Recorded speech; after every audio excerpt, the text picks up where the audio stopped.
All right, welcome, ladies and gentlemen. I am Pato, and this is going to be part of a new series I'm going to call Duelyst Dojo. It's kind of any kind of the learnings that you could have here. You see, so to set this up, I'm actually playing against Deceptical. This is a King of the Hill match. It's a community-run match. I'm actually going to stop this video just to start off with. So this is a community-run match where basically it was, one person gets to be the king, and then you go and you can challenge the king, and you get points based on if you become the king and how long you stay the king. Like, it was a pretty fun thing put together. I believe it was Melancholia actually set this up originally. Like, I may be wrong there. It's my mistake. I'm sorry, whoever did start this. If I get it wrong, but I'm pretty sure it was Melancholia. So this is back. You'll recognize this is actually the Songhai board. So anybody playing the game now, or if you missed this patch, there was a brief window where you could play on the Songhai board. Right now, I think it's the Liner one still, mainly. But the point of this is I actually recorded the matches, so Deceptical was streaming, so I didn't feel the need to run a second stream. Instead of recording my matches, what I found out, though, is like all competitive games, you learn a lot from looking at the games that you played. Now, learning in the moment is good, but if you have the ability to go back and watch your games, you'll find out a lot of the mistakes you made. You can find out where you can minimize a lot of damage you would have taken during the game, and just you can create these kind of general rules around what are best practices in play. So what I'm going to go through here is I'm going to kind of show you points in the game where we're just going to go through this match between me and Deceptical, and we can kind of pick out the points where I need to learn the matchup, right? Like, this is pretty early. I hadn't played a lot of Vetruvian games, haven't played a lot against really good, competent players, including Deceptical. So this is kind of me playing this out, figuring out where I'm making mistakes, where I can optimize my strategy, and especially in this case, it's going to be when I play Songhai versus Vetruvian. So let's just start off.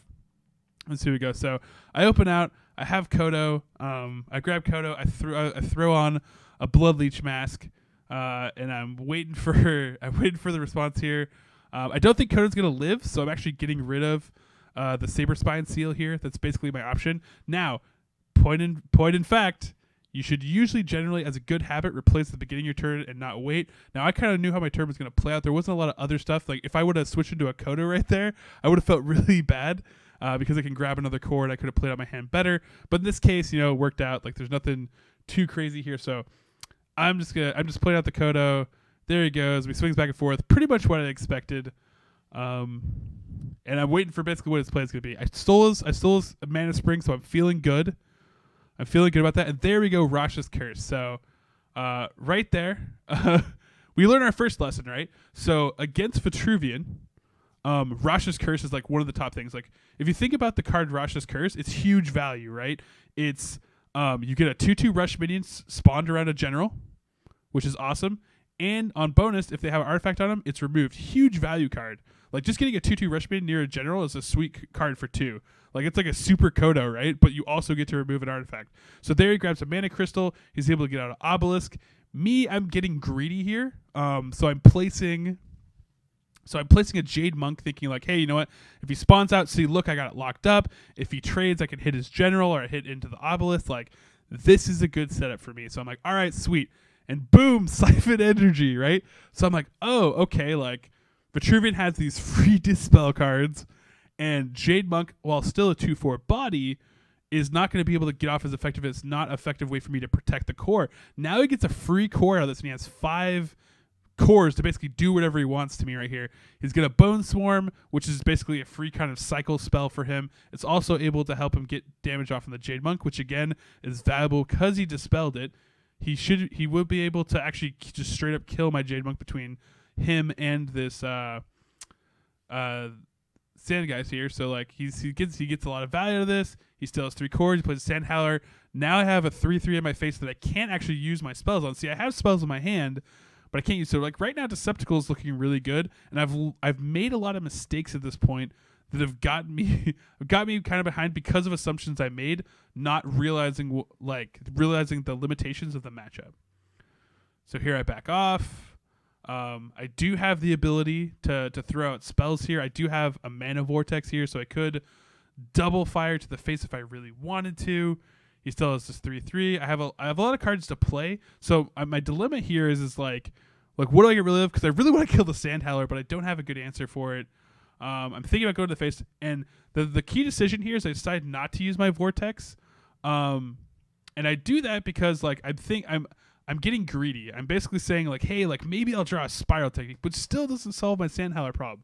So right there, I already make another mistake where I put damage to his face, but the damage isn't super helping me. Like I'm ahead of health now, but I'm actually in still a big problem.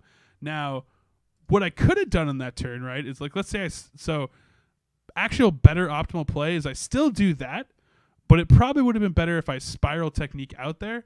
If we actually just go back a little bit to the turn, like, so we have my hand in play.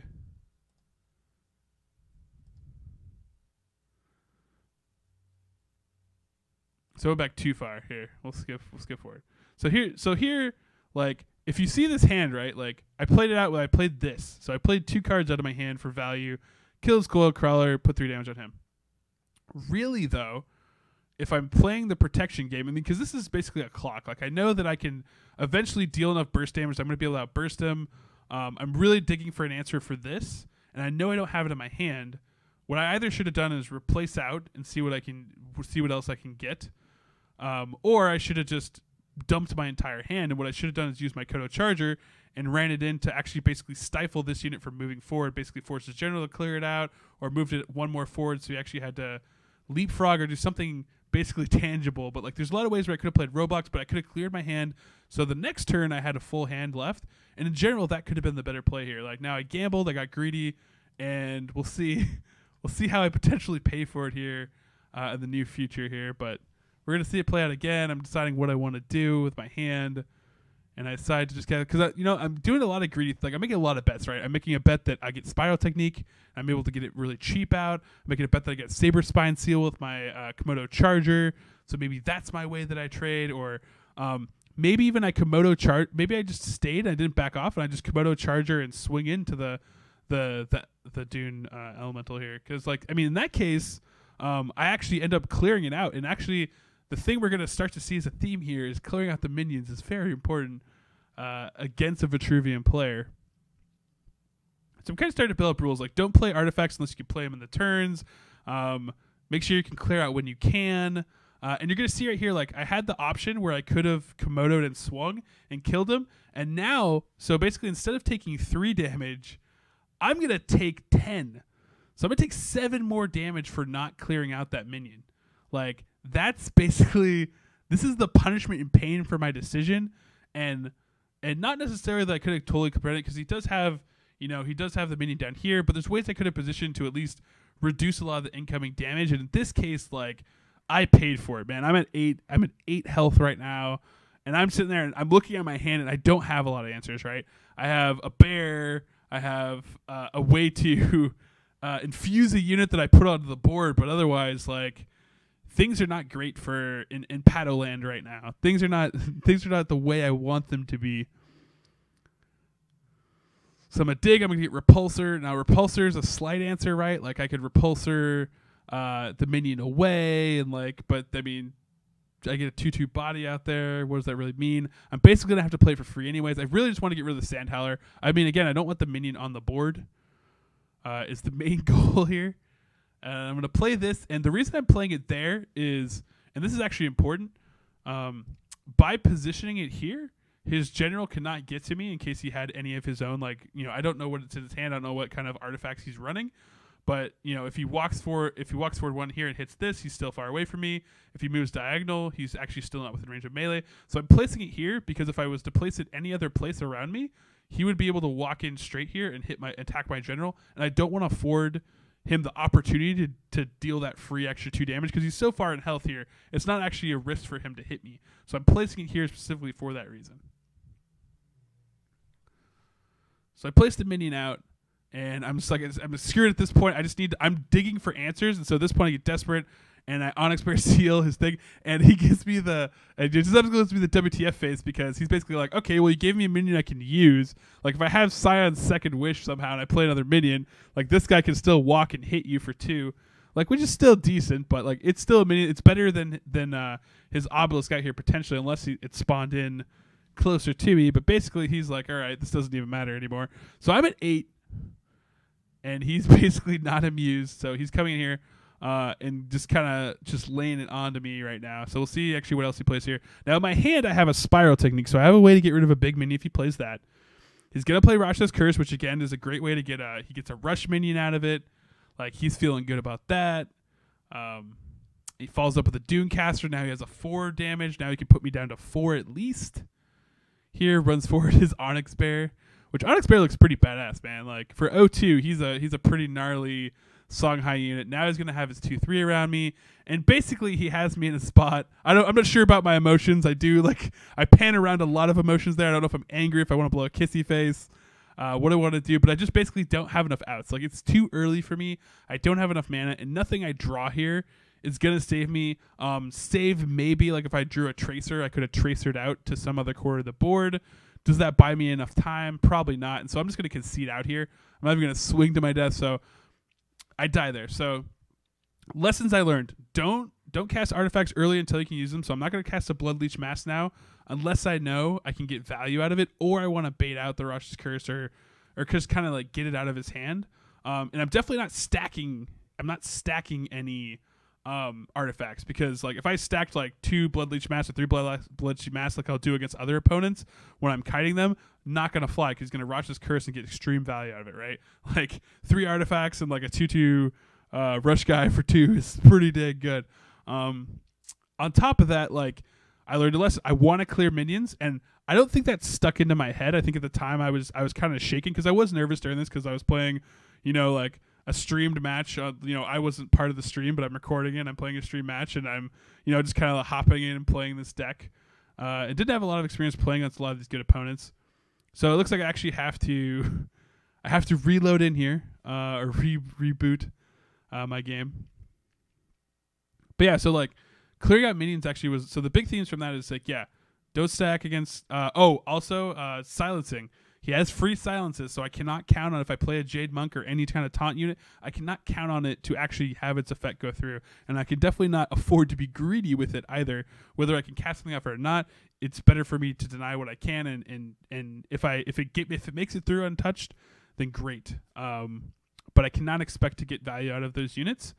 And so I'm going to have to go on to the next round and kind of take these things and go into game 2. And this is basically as I'm learning. And this is stuff that I'm just learning, because, like, again, I didn't know a lot about this matchup going in, because I hadn't played against a lot of Vetruvian players. I mostly played against Magmar, Bissian were really popular, other factions. So I'm definitely learning the matchup here. And again, this is still very early on in my play of the game, honestly. You see me drop everything right here, because I'm basically just aggressively looking for anything with Rush that can provide me some power here. And luckily, I'm going to actually have a Tuskboar, so that's going to work out really well for me. I'm hoping he doesn't have a way to grab cores now at this point, and I'm just kind of waiting to see what he has in his hand. So he's going to open Dunecaster. That's a typical, just kind of sad panda turn opening, usually for a lot of these kind of players. And this is the dream hand, right? So what I'm going to do is I'm going to play Tuskboar here. I'm going to grab myself a core. And this is something I would not do anymore, but I rush forward here right now. So I'm, okay, still semi-okay. I get the 3 damage on. And I'm going to rotate out here. And I'm going to Mana Vortex. And boom, 3 damage. So I still am able to get out, right? I'm still able to get out a decent turn. So this looks good, right? So like that this seems great. Like great turn, Callan. Like good job, Pato. Like feel good. Got all the cards out of your hand. Like, how could this turn have gone better? And we're gonna see basically why and how it could have gone better. So let's just let the Sceptical play out his turn, and we'll see where I've made my critical mistakes. And it's basically a lesson that I've like slowly learned. I think, again, like, this is a problem for a lot of players. You get aggressive, you get hungry. So there's this. So again, I get the siphoning. So I can't count on provoke, and I did there. I counted on provoke. He plays Staff of Valkyrie, and he's like, all right, cool. Like, I just cleared your board. And he's like, boom, take a step forward.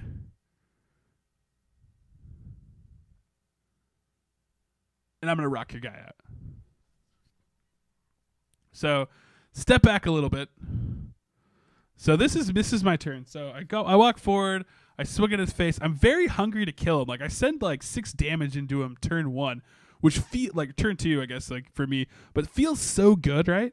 But in reality, what I should have done is, again, clear their board. If you have the ability to clear a Vetruvian board, you freaking clear the Vetruvian board. Throw 3 damage into him, great. But the main thing that costs me here is the fact that I rotate in and I put so much damage on him and I don't get rid of this guy. He gets crazy value because if I made him choose, right, like even if I still have a Rocky here, like that's still a union which for Songhai with all the buffs that they have is still super value. And you're going to see how bad this decision plays out for me and how good it could have been as soon as we let this play all the way out, right? We're going to let him do his turn again and we're going to see here like boom. So I should have actually... What I should have done is just basically killed his Dunecaster with either Pumbaa or I could have used my 3 damage. Either way, Pumbaa's still at same health.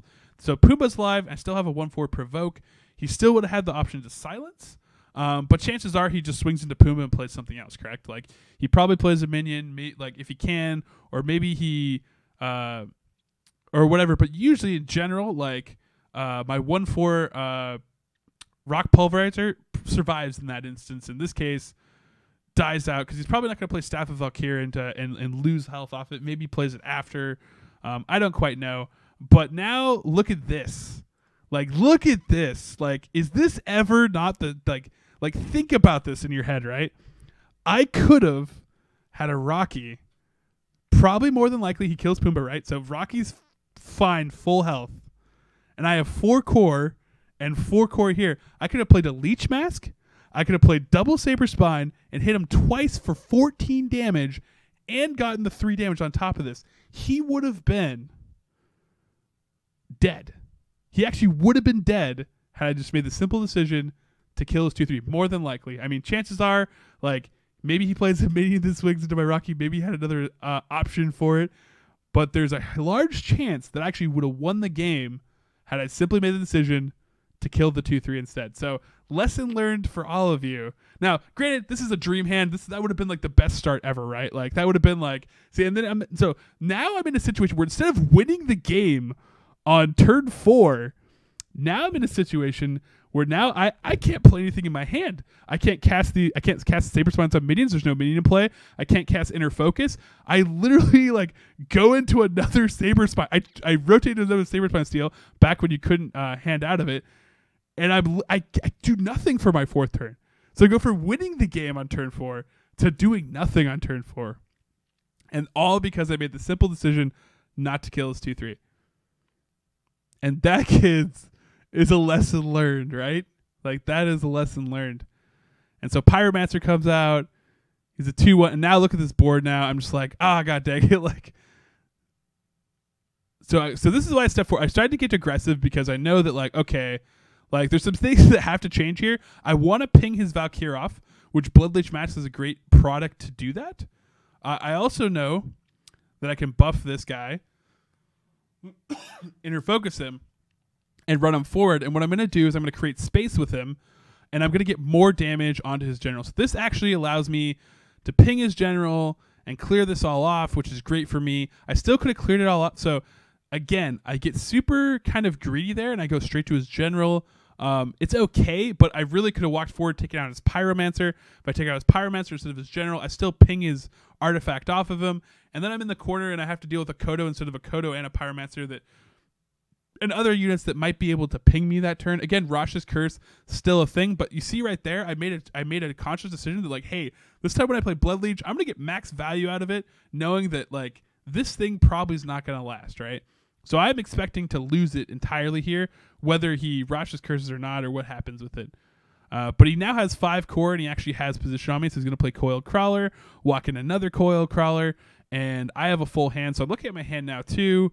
I have the ability to port around. He puts another Staff of Valkyrie on his general. His general is down to 12 health. So, I mean, I've done a good job of putting damage. Like, all this, like, really focus on him damage has worked out, but my board state is completely lax right here, and I could have won 2 turns ago. So now, and I had a dead turn because of it. So, like, it's good. Like, I'm still okay in this board state, but I'm definitely not in the position I necessarily want to be. So we're going to see right here, I'm going to actually Bear Seal out, I think. Actually, we'll see actually what I do here. I think I do Bear Seal. I can't remember. Yeah, so Bear Seal, I'm not super afraid of in a lot of cases.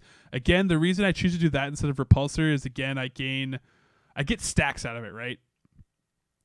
So I actually at least get some use out of it. I get some healing. I'm going to play Kodo and make sure that I get to this guy and clear it out. Now, one mistake I do make is I do swing early. I probably should have inner focused it just to get value out of it, and I realized that a little bit too late. I play a little bit too fast. Could have got one more damage on him, and the one more damage gets his Staff of Valkyrie a little bit lower.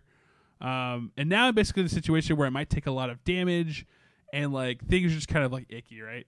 Like, because after he swung at me with the Staff of Valkyrie this time, if I had pinged him one more time, then I at least I get to see another card. I also get to potentially, which could be better or worse. I mean, I do have potential Ogre inner focus here, which is good. But I already know I'm going to lose my Blood Leech Mask, but now I have the potential of taking a lot of damage here. So he backs off, and he's like, hey, you know what? I know what I'm going to do. And he actually, instead of walking into me, he actually puts a Sand Howler behind me, and he Doomcasters up, and now he has a 5/5. So he has a huge board right now against me. He swings in twice, so he just gives up this Crawler to put more damage on me. And see, I'm still at 19 health, so I'm still ahead. I'm still up 8 health.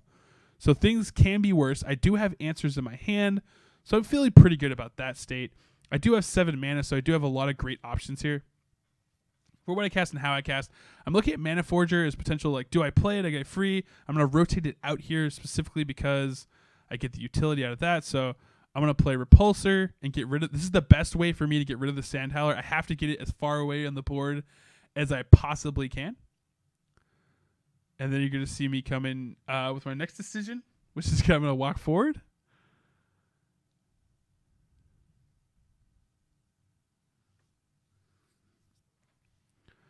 So I walk forward.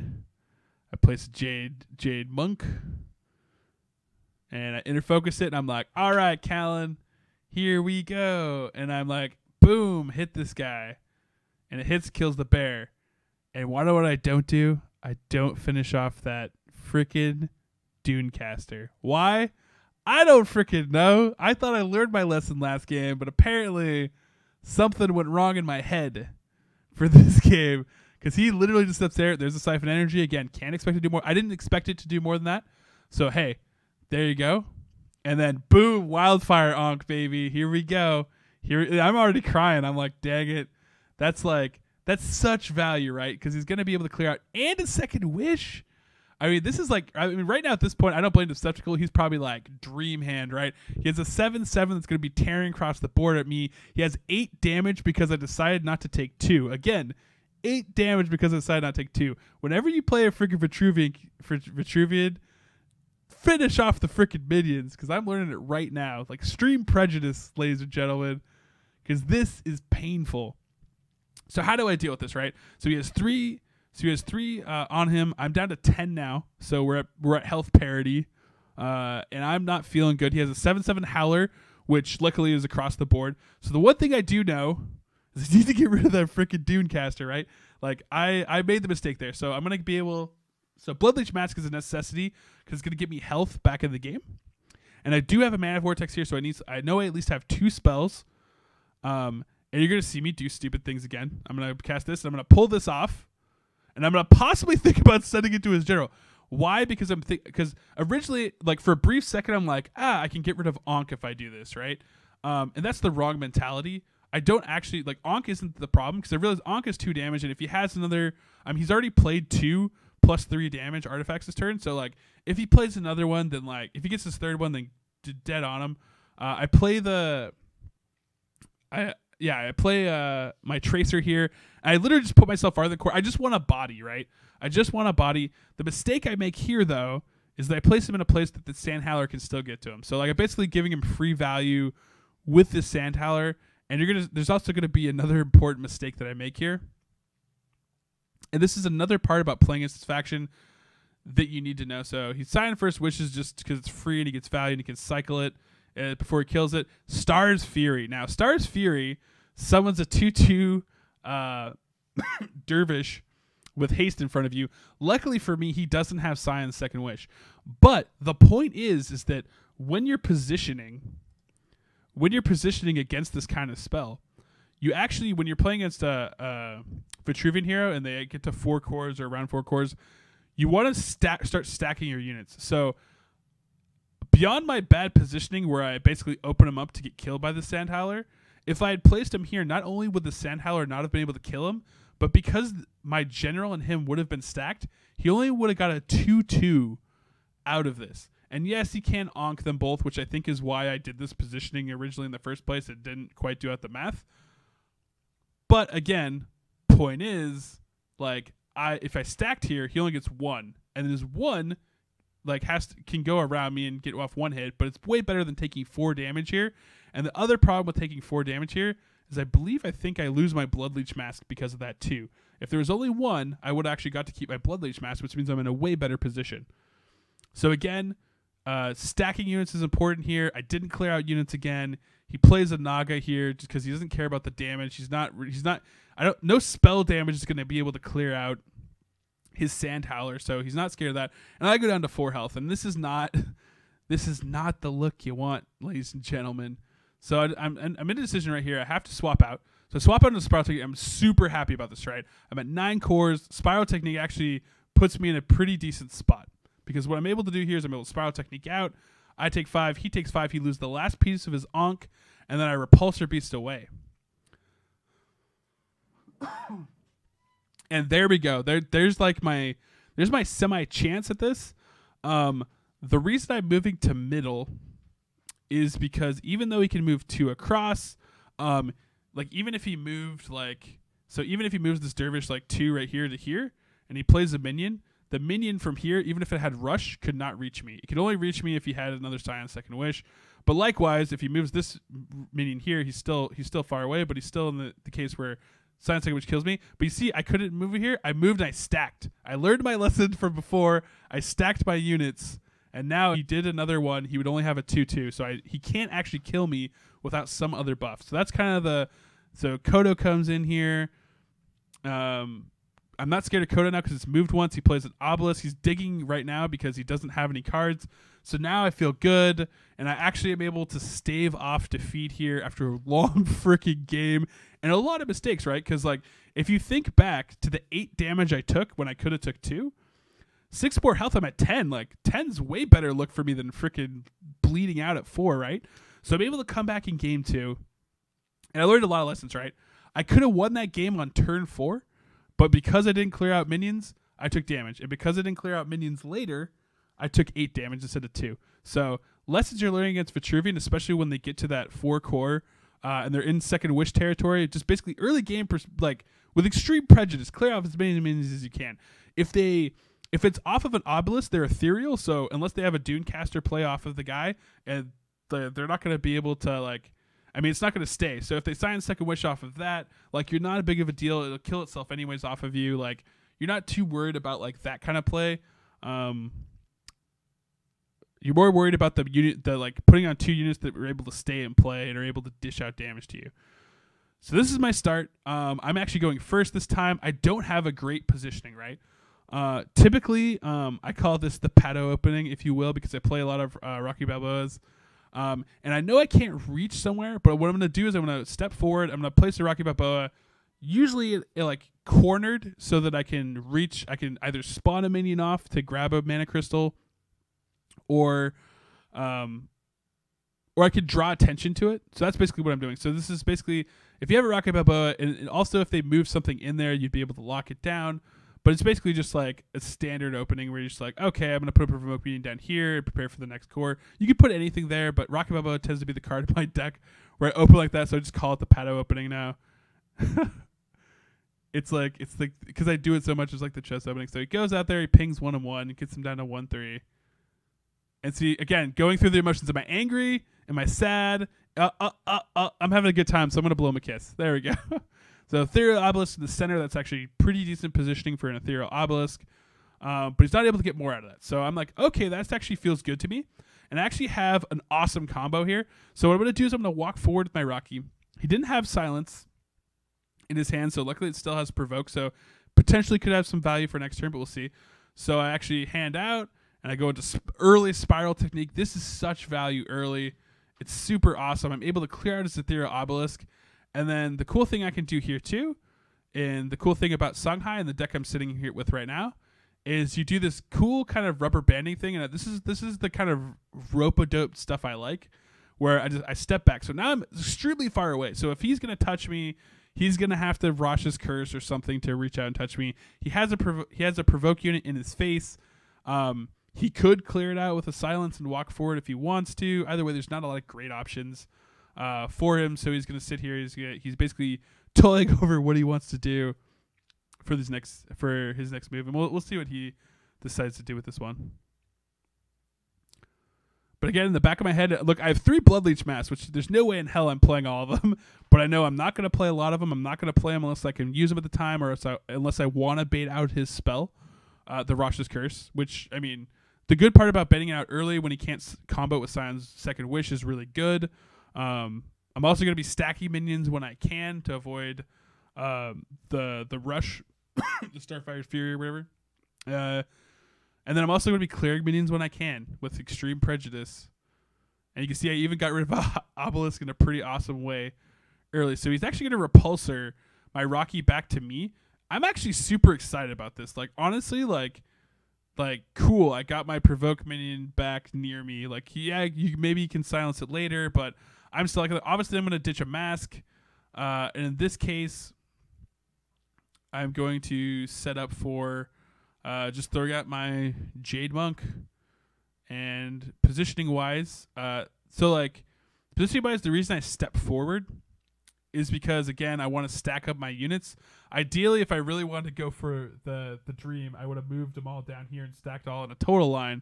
But this I still feel fairly comfortable with.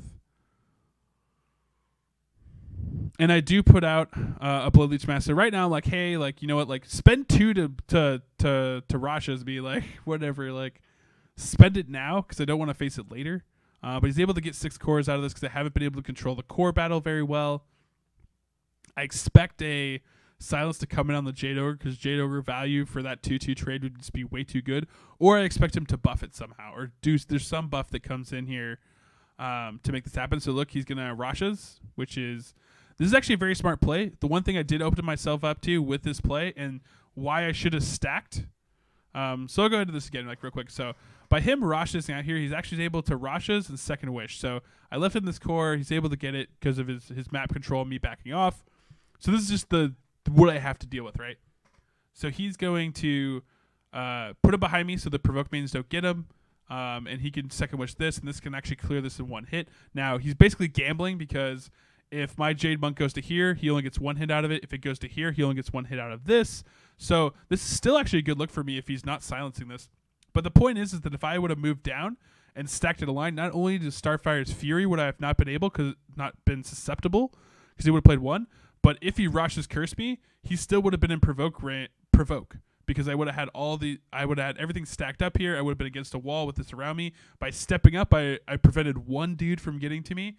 But I also opened myself up to this, and I have a weak spot where he's going to exploit me and deal, again, 8-something damage out of just that, right? So he's going to come in here, he's going to hit. Unfortunately, my Jade Monk is going to go to his General, so, like, actually best case scenario right now for him. He actually does move down, so he's actually... So the interesting part here is actually does clear up my minions, because, like, he's saying, like, right now, he's saying, hey, I'm still going to get 8 on you. Like, 8 feels good. So 8 feels good to the Deceptical. He's going to get me down to 16. He's ahead of me here. Personally, I don't know if I try to go for more damage, but either way, like, he still probably gets off the same amount of damage, however I stacked, but I could have taken more damage there had I stacked my champion, had I stacked my stuff better. There I think about getting Rocky, and then I rethink it, basically. So I'm going to step up. I think I either play out some spells, yeah, so I think I just decide that I'm basically just going to dump my hand. Like, Ghost Lightning's not going to be super useful for me in this scenario. And so I Bloodleech Mass, and I'm like, hey, I just want to get 2 damage on him. I want to cycle my hand. Maybe I should have cycled Ghost Lightning. Like, I end up with 2 core burn, but my next hand is basically full of minions and full of answers. So I'm actually feeling okay here, and I'm far enough away that he's not going to be able to really strike me hard here. I feel pretty good. I feel pretty good about this right now.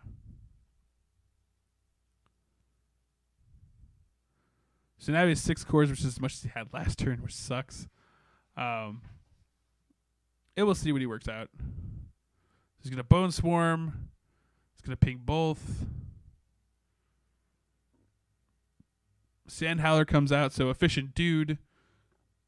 Coil Crawler comes out. So he basically plays a bunch of dudes. He silence First Wishes, and he puts my Rocky Babado down to 0-3. So we're at this board state here, right? And so one thing, so let's take into a stock, right? So like, what have we learned in this game, right? So stacking's good. I've been playing around his Rash's Curse decently. I stacked sort of in a good way, but the main key thing that I've always learned, right, is you clear out the frickin' minions.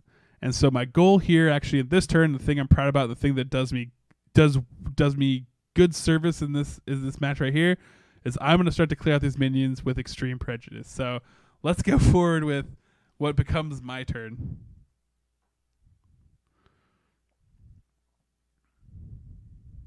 So I go in to Phoenix Fire, and Phoenix Fire is great, right? Because now I can clear out Coil Crawler. I'm not going to take a bunch of punishment for it. So I get a Rocky in there. I get a Pumbaa. Pumbaa is going to trade. He's going to be at 1 health. There's the Phoenix Fire. And now, boom, I have another Rocky. Beautiful turn for me, because end of the day, I'm going to have 2 provoke units. So it's going to be very hard for him to, like, unless he has 2 free silences. But again, 2 free silences is 2 cards in his hand that aren't going to threaten me. So I'm actually okay with that at this point. And look at that next hand. Double freaking Komodo Charger with double Saber Spine. So I'm in a very good spot at this point. I'm feeling very good about my state in the game currently. And now he's in a tricky situation. He's at 15 health. We're still basically both very health, but he has no board and no great ways to get around me. He's going to Rasha's Curse here. So again, that does get a minion around my wall, but I'm not really concerned because 1 minion isn't going to be the thing that breaks me.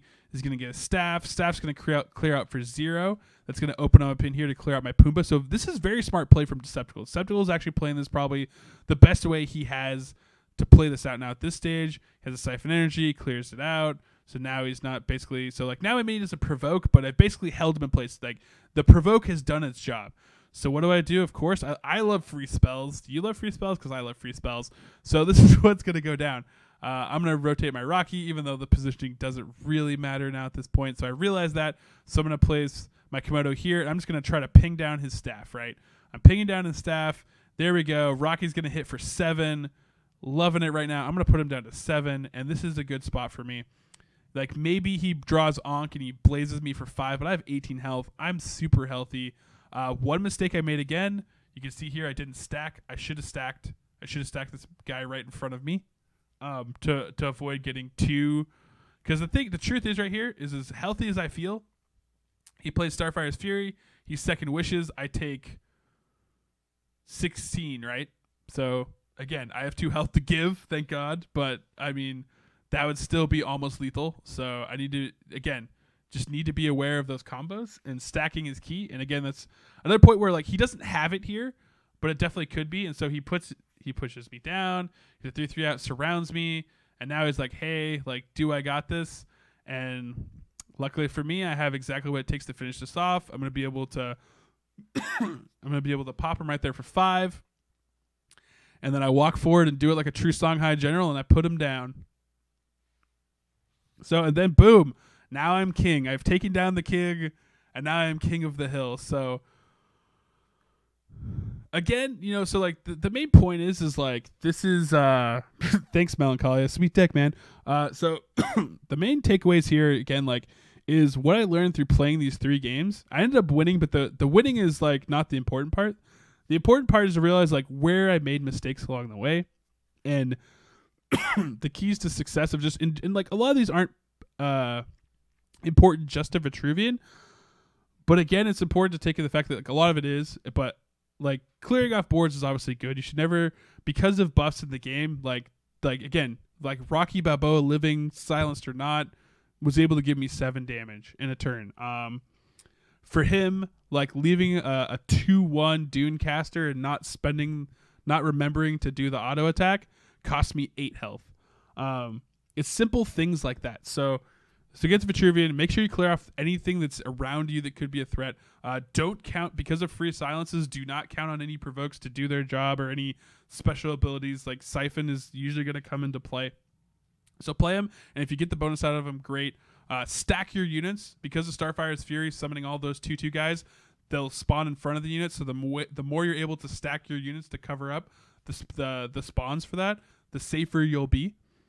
And lastly, also artifacts, very important. If you have artifacts, especially if it's a Songhai player in this matchup, like, do not stack them out early. Do not play them unless you're able to use them. Otherwise, the chances are you're not going to get value out of it, because Rasha's Curse is just too good, and like every Vetruvian should play it, right? Like, because again, bottom line is the 2/2 rush guy that you can spawn anywhere around their general for 2, and it removes the artifact if you have it on it. So those are lessons I learned just from watching matches. So I highly recommend that anybody that